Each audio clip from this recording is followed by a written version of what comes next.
दोस्तों नमस्कार। मैं शत्रुघ्न मिश्रा, क्राइम की दुनिया में आपका स्वागत। हाजिर हूँ एक नई कहानी के साथ। कहानी ही बहुत ही दर्दनाक और दुखद भरी है। जो भी सुनेगा उसका रूह कांप जाएगी। ये कहानी इस तरीके की है। तो सीधे कहानी का रुख करते हैं। कहानी है बिहार प्रदेश का एक ज़िला है वैशाली, और वहाँ का गांव है राघोपुर। इस गांव में विजेंद्र महतो नाम का एक व्यक्ति रहता है और किसान परिवार था।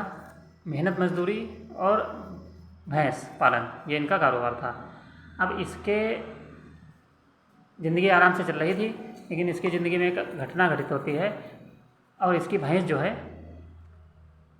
चोरी हो जाती है।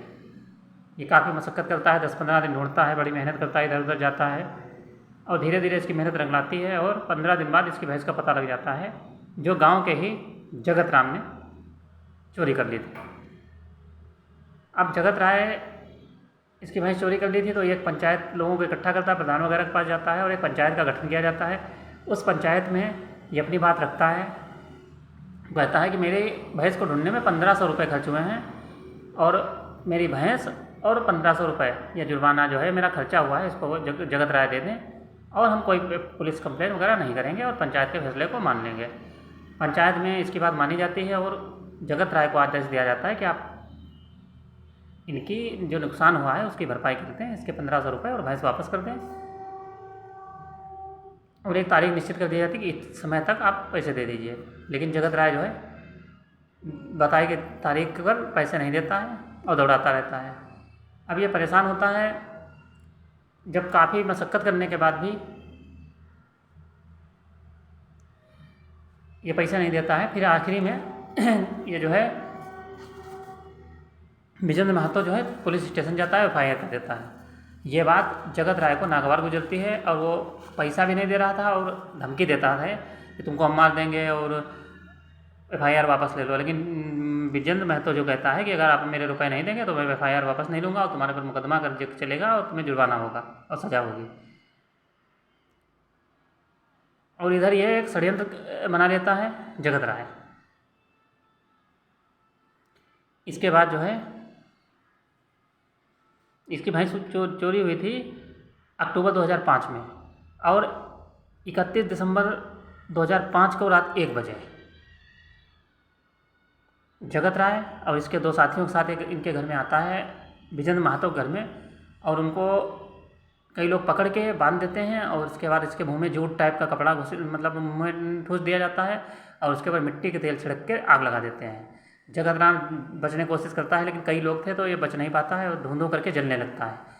पूरा घर कच्चा था, छप्पर वगैरह पड़े थे, तो पूरा घर में आग लग चुकी थी और इसके बीवी बच्चे दूसरे कमरे निकलने की कोशिश करते हैं, वो भी नहीं निकल पाते हैं। आस पड़ोस के लोग लपटे जब देखते हैं तब आते हैं, लेकिन तब तक जगत राम बहुत बुरी तरीके से जल चुका था और जगत राम तो किसी तरीके से बचाते हैं, लेकिन घर के अंदर ना तो बच्चे बाहर निकल पा रहे थे ना तो कोई लोग अंदर जा पा रहा था।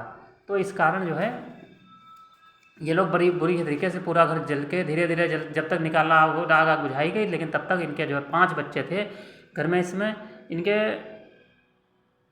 पाँचों जो है 5 बच्चे मतलब पत्नी और 5 बच्चे, इसमें जो है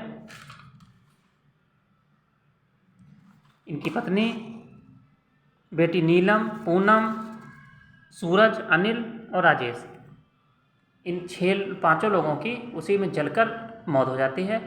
और जगत राम को पड़ोस के गांव मतलब राघोपुर में जो है, ये राघोपुर की घटना है, और गांव पड़ोस में इनके अस्पताल में इनको भर्ती कराया जाता है राघोपुर में, लेकिन जब फ़ायदा नहीं करती उसके बाद पटना मेडिकल कॉलेज में रेफर कर दिया जाता है। वहाँ जगत राम बच तो जाता है ये विजेंद्र महतो, लेकिन बहुत ही बुरी तरीके से जल चुका था, तड़प रहा था, तड़प इसकी मतलब बहुत ही दर्द और पीड़ा हो रही थी इसको। इसके बाद पुलिस जब चौकी इंचार्ज वहाँ थे अंजनी कुमार, उनके पास सूचना जाती है कि ऐसी घटना घटित हो गई सुबह, तो पुलिस आती है और वो पुलिस को देखकर 6 लोगों की हत्या, पूरा घर जला पड़ा, उसमें पुलिस के हाथ पसीने छूट जाते हैं। उसके बाद उच्च अधिकारियों को सूचना दी जाती है। फिर जब जैसे सूचना पाई SP, IG, DIG जितने भी बड़े वरिष्ठ अधिकारी हैं वहाँ पर पहुँचते हैं, और साथ में वरिष्ठ नेता लोग जो हैं लालू प्रसाद यादव, नीतीश कुमार, रामविलास पासवान, सारे लोग वहाँ पर घटनास्थल पर पहुँचते हैं। लेकिन जब तक इतना बड़ा कांड हो चुका है पूरे प्रदेश में, प्रदेश से निकलकर ये पूरे देश में इस घटना की गूंज सुनाई देती है। और इसमें जो है विजेंद्र महतो, जगत राय और इनके साथी जो थे 2 साथियों को दोषी बनाया जाता है। जगत राय, और बाबू राय और जो है दीपक राय, इन तीनों को मतलब जो है बनाया जाता है, दोषी बना के मुकदमा चलता है, पुलिस चार्जशीट दाखिल करती है और 30 अक्टूबर 2009 को तीनों को फांसी की सज़ा दी जाती है। अब तीनों को फांसी मिल चुकी थी, निचली अदालत इनको फांसी की सज़ा देती है, फिर हाई कोर्ट करते हैं, हाई कोर्ट से इन्हें कोई राहत नहीं मिलती है और इनको फांसी की सज़ा को बरकरार हाई कोर्ट रखता है। इसके बाद ये लोग अपनी बचत की जरूरत में सुप्रीम कोर्ट जाते हैं। सुप्रीम कोर्ट इन दोनों लोग, जगत राय और दीपक राय को तो फांसी की सज़ा देता है और बाबू राय को आजीवन कारावास की सज़ा सुनाता है। अब इनकी सज़ा चलती रहती है। इसके बाद इन्हें राहत कोई नहीं मिलती और सुप्रीम कोर्ट से भी इन्हें राहत नहीं मिलती है। फिर ये राष्ट्रपति के पास अपनी अपील करते हैं जान बचाने के लिए, लेकिन राष्ट्रपति रामनाथ कोविंद थे उस समय 2013 में, और लेकिन इनकी जो है वहाँ फाइल खारिज हो जाती है और वहाँ पेंडिंग पड़ी हुई है और ये लोग अभी आजीवन कारावास की सज़ा काटते हैं। अब देखते हैं कि फांसी कब होगी, नहीं होगी। तो इस तरीके से एक भैंस चोरी और मामूली बात के लेकर इन हत्यारों के द्वारा इतना बड़ा अपराध और इतने पूरे परिवार को जिंदा जला दिया जाता है, उनकी मौत हो जाती है और ये बहुत ही बड़ा अपराध आता है, इसीलिए इन लोगों को फांसी की सज़ा दी जाती है। और एक अच्छा खासा हंसता फूलता किसान परिवार मौत के आगोश में समा जाता है। तो ये थी कहानी विजेंद्र महतो हत्याकांड, बिहार। दोस्तों, कहानी कैसी लगी लाइक और कमेंट कीजिएगा, चैनल पसंद आए तो सब्सक्राइब कीजिए। धन्यवाद।